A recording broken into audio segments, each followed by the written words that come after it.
Niin, tere tulemast Ainola-keskuse 3. näituse avaamisessa.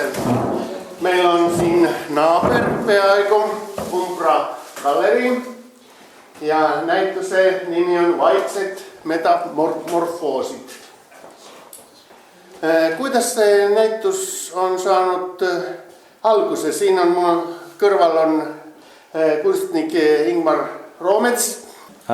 Näitus sai tegelikult alguse läbi isikliku kogemuse, et ma tundsin, et ma ise olen sellises transformatsiooniprotsessis, suurte muutuste protsessis lainel ja siis sellest ajendatult ütlesin ateljee liikmetele ja kaaslastele, et teeks koos midagi.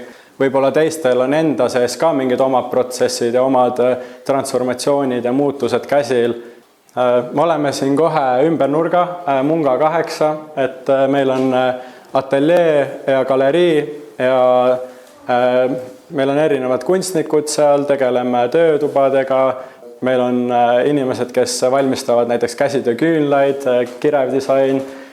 Üritame tekitada sellist kogukonna tunnet nagu vanalinnas siin. Märksõna, mis ma kunstnikele andsin, oli transformatsioon. Mina praegu tegelen selliste muutustega enda sees ja siis selle järgi said need pildid valitud siin.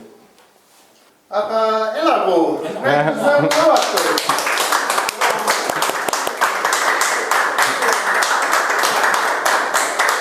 Palju õnne! Aitäh!